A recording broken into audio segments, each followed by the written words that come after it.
Nós iniciamos nesse domingo 2 séries simultâneas, uma pela manhã e eu agora outra pela noite. Assim será o nosso mês de setembro, que já é setembro, gente, impressionante, né? Eu falava com o pessoal do louvor, daqui a pouco a gente já começa a falar de Jingle Bells e Natal e Advento, vai voar, é assim que acontece depois, né?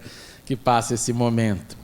Então, pela manhã nós iniciamos nossos estudos sobre os 10 mandamentos. Se você não pôde estar aqui, assista online, para você ter todo o conteúdo dessas 2 séries simultâneas. E agora à noite, o nome dessa série tem a ver com o dia de hoje e com o que o mês de setembro nos faz lembrar. Dia 7 de setembro, como sabemos, desde a nossa época de estudantes, quando você ia na Semana da Pátria com a fitinha verde e amarela, não sei se fazem isso ainda hoje, mas na minha época eu tinha que colocar a fitinha aqui com um alfinete. Dessa declaração da independência do Brasil, do Império Português, que aconteceu em 7 de setembro de 1822, declarada então pelo chamado príncipe regente Dom Pedro, ali, conforme não sei se lenda ou história, que os historiadores continuem suas brigas sobre o que é conto ou o que é verdade, ali nas margens do rio Ipiranga, onde foi ouvido independência ou morte. E após esse episódio, Dom Pedro, sim, se tornou o primeiro imperador do Brasil. Aí ele ganha esse título, Dom Pedro I. E o Império, então, do Brasil, dentro desse princípio monárquico, existiu entre 1822 até 1889, quando no dia 15 de novembro de 89 aconteceu, então, a proclamação da República. E quando eu morava na Inglaterra, ali antes do Brexit, antes do Reino Unido sair ali da Europa, eu sempre brincava nesse dia com as minhas ovelhas, porque todo mundo naquela época queria ter um passaporte italiano, espanhol, alemão, dentro da comunidade para poder ficar no Reino Unido. E eu dizia para eles, vocês não deveriam comemorar essa data não, porque se o Brasil tivesse continuado ligado a Portugal, todos vocês seriam europeus, portanto todos vocês teriam passaporte europeu e todos vocês poderiam desfrutar de todos os países da Europa. É um fato interessante, porque hoje as pessoas pagam para tirar um passaporte europeu, um passaporte italiano e assim por diante, porque nos tornamos, sim, independentes. Independência ou morte, então, essa frase é uma frase extremamente, que eu poderia dizer, ela é 8 ou 80, ela é extrema. Ou é ou não é, ou acontece ou eu morro, ou acontece ou eu brigo para acontecer. E ela foi, então, resultado de uma leitura política da época, que pensava e que entendia que sim, essa visão separatista de Portugal, da Europa, seria o melhor caminho para os aqui da primeiramente chamada terra de Santa Cruz. É interessante que quando você pensa em independência humana, do ser humano, é um desejo muito importante dentro da nossa vida, dentro de uma, obviamente, ética moral, porque senão você pode virar um anarquista, inclusive dizer no final do termo anarquista, graças a Deus, onde a sua independência tem que ser aquilo que você pensa, o que você age, fazendo com que todos pensem da sua forma, e não é assim. Nós somos livres para ter liberdade de pensamento, liberdade de entendimento político. Nós temos a questão do nosso voto, da nossa forma de lidar com esse nosso direito. Agora, a independência, então, sendo um desejo importante, ela começa dentro da nossa vida, os seus primeiros pensamentos ou raízes, ali na juventude. Por que na juventude? Porque na juventude, final da adolescência, o jovem vai começar a pensar que carreira ele vai fazer. É comum você ouvir nesses ciclos, você ouvindo a história, não, eu queria fazer essa profissão, mas não dá dinheiro. Então eu escolhi aquela outra, porque aquela outra dá dinheiro. É pensado nessa hora em fazer aquilo que vai melhor, que vai me dar independência financeira. É o momento que estão pensando então na formação, no autossustento, no sonho do primeiro trabalho. Nós passamos por tudo isso. É o momento que você vai começar a fazer as primeiras contas, e talvez, se você for pagá-las sozinhas, alugando o seu primeiro lugar, vão ser as suas contas, senão vai ser a divisão com flatmate, com alguém que vai dividir o quarto com você, ou o apartamento com você. Assim começam esses pensamentos. Essa independência financeira, na verdade, ela ocorre diferentemente em cada país. Na Inglaterra, quando você vai para a faculdade, ali nos seus 18 anos, o que acontece é que os pais já entenderam que ele vai e ela vai e não volta mais para casa. É uma pressão forte pra caramba, porque ela já vai com aquela coisa, eu já estou saindo e eu não volto mais para ocupar o meu lugar. Eu já tenho que sair e já buscar a minha independência financeira. Quando eu lá pastoreava e dizia que no Brasil era diferente, que aqui, enquanto não casar, continua em casa, eles não acreditavam, eles me olhavam com uma cara assim, como parecia eu me sentia um alien, sabe? Não, mas é assim, com 22, 25, assim, com 35 se for o caso. Até o pai fala, chega meu, vai embora, aluga, vai gastar o dinheiro. Nós temos esse amor, nós temos esse cuidado porque a nossa cultura é extremamente feminina e essas culturas europeias, norte-americanas, elas são mais masculinas, portanto joga para fora, vai se virar, vai fazer a sua vida acontecer. Mas o nosso ponto aqui obviamente não é sobre essa educação financeira, o nosso ponto aqui é sobre a independência na espiritualidade. E a pergunta então que eu quero que permeie durante esse mês na nossa cabeça é: como é a independência na espiritualidade dos seguidores de Cristo? 30 segundos, vai lá. Como é que é a independência espiritual dos seguidores de Cristo? Vai lá, compartilha com quem está do celular. O que você acha? Como é que é? Independência de Cristo, de Deus, da vida, da espiritualidade. Vai, fala rapidinho, 30 segundos, 30 segundos. Você que nos assiste da mesma forma, faça essa pergunta, esse questionamento. O que você entende sobre a independência de Cristo? Sim ou não? É possível? Não é? Deve ser? Não deve? A resposta parece ser simples, volta para mim. Na verdade, nós não somos independentes de Cristo. De Cristo, como seguidores de Cristo, não há dessa independência. Pelo contrário, nós dependemos de Cristo.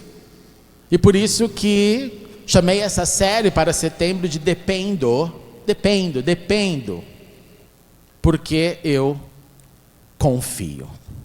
E por que nós dependemos de Cristo? Por que nós dependemos de Cristo, somos chamados para depender dele? Porque dele vem a salvação. Porque foi ele que se entregou naquela cruz como um cordeiro, continuando um processo que foi ensinado para o povo de Israel, que sem derramamento de sangue não há remissão de pecados. Um povo que entendeu desde o seu início que para haver remissão de pecados tinha que levar ali uma ovelha, um sacrifício, sangue tinha que ser derramado, o sacerdote fazia isso, aí você ia para casa, foi absolvido. Eles tinham na sua mente que não só o pedido de perdão individual, tinha também que haver um pedido anual de perdão coletivo.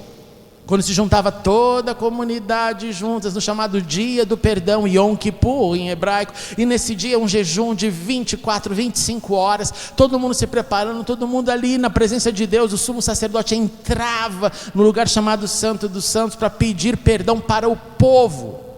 Então preste atenção, um nível é o nível da individualidade, o meu pecado, o outro é o pecado do povo, o pecado coletivo, porque temos às vezes ideias, temos manifestações de comportamentos que são coletivos, então existia essa necessidade desse perdão coletivo. Nós dependemos de Deus então porque Ele foi o cordeiro que foi colocado ali naquela cruz, é Ele que nos deu o perdão. É Ele que deixou claro para a gente que dos nossos pecados, uma vez que é perdoado, Deus não se lembra mais dos seus pecados, eu não me lembro mais. Faz parte então de uma vida que te traz pacificação, porque imagine se Deus todos os dias falasse para você: eu não me esqueço do que você fez ontem. Primeiro que ele ficaria extremamente deprimido, né, com tanto pecado de tanta gente, e a gente ficaria super acusado. Não é assim? Se alguém te lembrar, se seu pai, sua mãe te lembrou da infância, na adolescência, mas eu já te falei, você fez isso de novo, esse reafirmar é quase que um tocar na ferida, e isso não é gostoso, ninguém gosta disso, né, Matias? Quando você não lava a louça e ela vai lá, Matias, de novo. Por que nós dependemos de Cristo? Porque Ele é o sacrifício, porque Ele é a fonte desse amor. Ele nos dá o caminho para seguir, Ele nos dá os passos. Então eu não sigo meus passos numa carreira solo, eu sigo os seus passos. Eu me pergunto todo dia, será que Cristo fazia isso? Faria isso no meu lugar? Gente, é tão difícil isso, porque às vezes você está numa encruzilhada, você fala, eu queria fazer aquilo, mas você olha, não, Jesus não me permite fazer isso. Não é esse o exemplo dele, não foi isso que ele falou para nós fazermos. E aí você se segura, se controla, e entra o fruto do Espírito, um deles que é o domínio próprio, e você fala, não, eu vou fazer como Cristo. Eu dependo dele porque através dele, através da presença do Espírito Santo, eu tenho força para fazer esse processo acontecer, que a gente chama de discipulado, me tornando mais parecido com ele. Eu dependo dele. Pessoas independentes de Cristo não conseguem viver uma espiritualidade cristã e bíblica. Vai viver uma espiritualidade inventada, baseada nas suas axiologias, ideologias, o que você monta chamando de Deus, e aí você segue conforme você quiser. Mas em Cristo não existe uma dependência contínua. Nós cantamos isso: és o ar que eu respiro, és tudo para mim. É minha forma de ver, é minha forma de ler, é minha forma de reagir, é minha forma de ver. E quando eu reagir mal, contrário a Cristo, eu paro, dou um passo atrás, respiro fundo, retomo e falo: não, eu vou fazer agora conforme Cristo me ensina. Eu dependo dele porque ele me dá uma missão. E nessa missão, ele faz essa relação e essa dependência que eu tenho dele se expandir para uma dependência do próximo.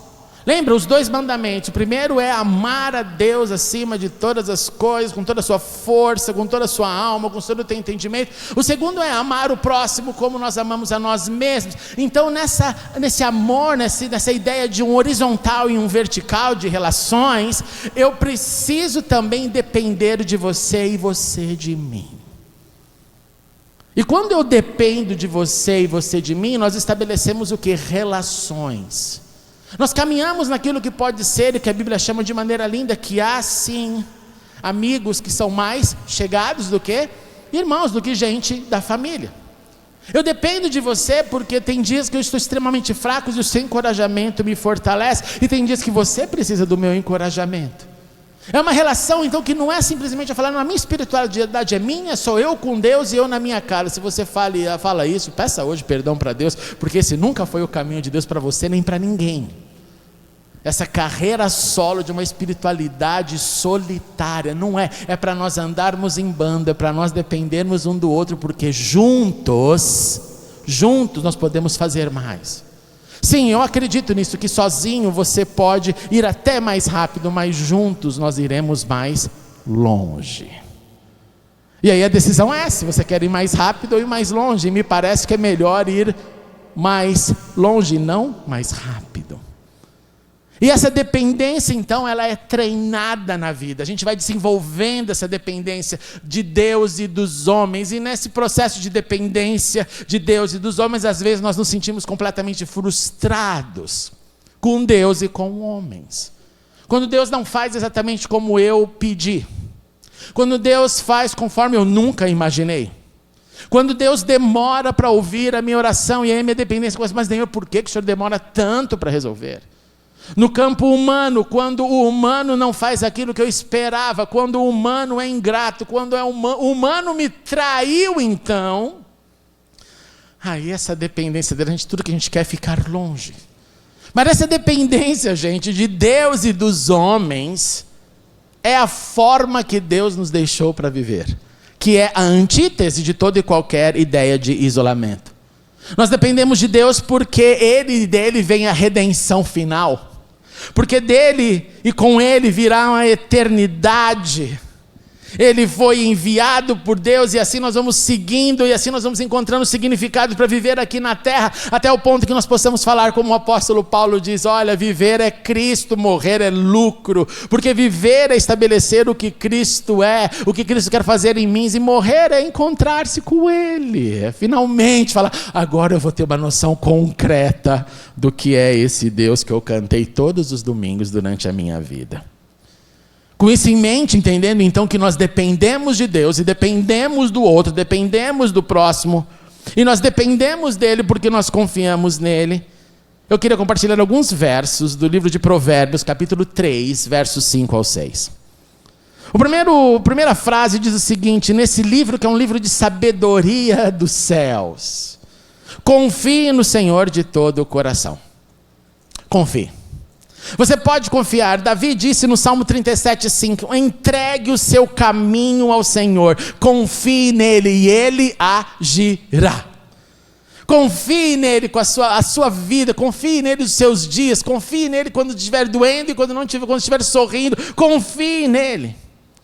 Salmo 22 também nos fala sobre isso, fala assim, olha, esse Deus é santo, ele é entronizado no meio dos louvores de Israel, e aí ele invoca o passado dizendo, em ti confiaram os nossos antepassados, sim, eles confiaram em ti, eles clamaram e foram libertos, e no verso 5 do capítulo 22 de Salmos nós lemos, em ti confiaram e não se decepcionaram.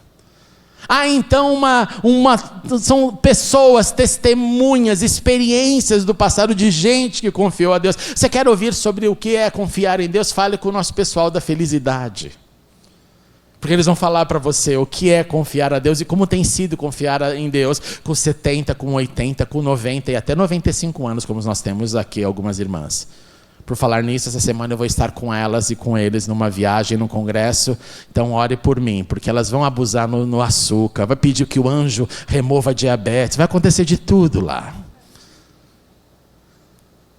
Confie no Senhor de todo o seu coração, verso 5. Mesmo quando você estiver contra a maioria, mesmo quando você se sentir sozinho porque está confiando no Senhor de todo o coração, olha para o lado, a maioria diz, não parece que é isso. Gente, toda vez que a maioria for contrária a Deus, não se preocupe em ficar sozinho. Não se preocupe em ficar sozinho, eu repito. Se a maioria estiver dizendo tudo o que for contra Deus e você se sentir assim, mas eu vejo em Deus diferente, continue no seu lugar. Números 14 diz que Calebe, linda essa frase, Josué e Calebe, esses homens eram descritos como homens que tinham um espírito diferente. Eles olhavam as circunstâncias e falavam assim, não, com Deus nós vamos. Os que estavam do lado dele falavam assim, não vai dar, é muito difícil. E esse espírito diferente levou-os a entrar na terra prometida, essa chamada dupla dinâmica lá do Egito, Josué e Calebe. Confie no Senhor de todo o coração e não se apoie em seu próprio entendimento. Por quê? Porque assim nós vivemos sem uma razão humana? Não, é porque o nosso entendimento é limitado.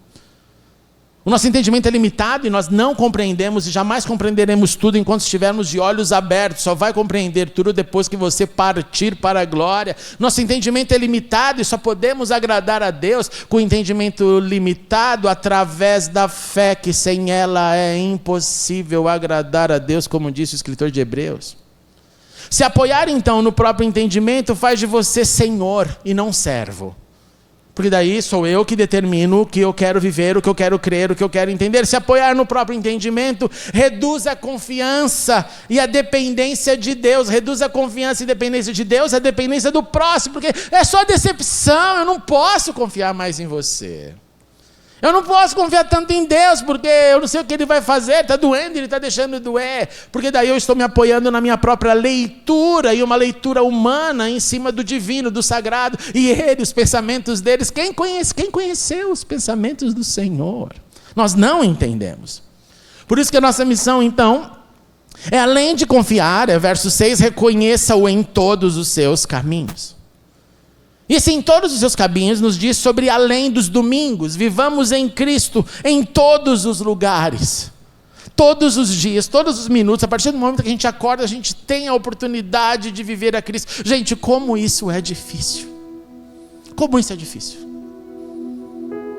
Basta você pensar nas tensões da vida, nos relacionamentos difíceis, nas frustrações com Deus. Não é difícil? Você fica, poxa, vou ter que enfrentar isso de novo, vou ter que falar com Deus isso de novo. É difícil viver a Cristo, é difícil. Mas esse é o nosso chamado, essa é a nossa vocação, essa é a nossa forma de viver. E aí, se Deus pergunta para mim e para você, você não quer isso? Ele, Senhor, minha resposta é, para onde eu vou? Eu prefiro seguir a Cristo, porque eu não conheço nada melhor do que Cristo. Além dos domingos, viver a Cristo tem a ver com o que Paulo falou aos Coríntios. Assim, quer vocês comam, quer vocês bebam, quer vocês façam qualquer outra coisa, façam tudo para a glória de Deus. Então, a sua atitude demonstra essa dependência de Deus. Então você, como embaixador, assim funciona. Ou Paulo aos Colossenses no capítulo 3, tudo o que fizerem, gente, tudo o que nós fizermos, seja em palavra, seja em ação, façam em nome do Senhor Jesus. E mais que isso, dando graças a Deus O que inclui então o positivo e o negativo, tudo que eu entendo e o que eu não entendo, mas fazendo tudo em nome do Senhor. Provérbios conclui a sua história dizendo: e fazendo assim, e assim sendo, Ele endireitará as nossas veredas ou caminhos. Porque decidimos confiar no Senhor de todo o coração. Decidimos reconhecê-lo em todos os nossos caminhos. Decidimos esperar que Ele endireite as nossas veredas. Decidimos falar: Senhor, eu dependo de Ti. Esse é o convite para esse mês. Nós vamos avaliar algumas áreas do nosso comportamento, como depender mais de Deus. Mas hoje, nessa introdução e nessa noite de ceia, reflita se há alguma área na sua vida que essa dependência diminuiu e o eu cresceu. Quando a dependência diminui, o eu cresce. E o convite é para nós falarmos: não, Senhor, eu entrego o meu eu em Tuas mãos. Eu quero depender do Senhor. Naquilo que eu acho que é difícil, Senhor, que eu não consigo ver saída, eu não consigo ver solução, Senhor, eu quero depender de Ti. Eu quero esperar em Ti. E todas as vezes que nós vamos provando essa santa bondade de Deus e nos mantemos firmes, nós vamos perceber que sim, quem confia no Senhor jamais será abalado. Dependamos do Senhor. Vamos crescer nessa dependência. E nas relações horizontais, vamos também falar: Senhor, nos renove, nos ajude, nos dê força, Senhor. Seja lá em casa, seja nas extensões dos relacionamentos, seja na vida, no trabalho, na igreja, não importa. Porque quando nós sentimos essa conexão de alma um com o outro, esse encorajamento é tão forte, isso abençoa tanto um ao outro. E esse é um grande privilégio que nós temos na família da fé, de dividir a vida, de dividir as dores, de dividir as alegrias. Dependa do Senhor, confie nele.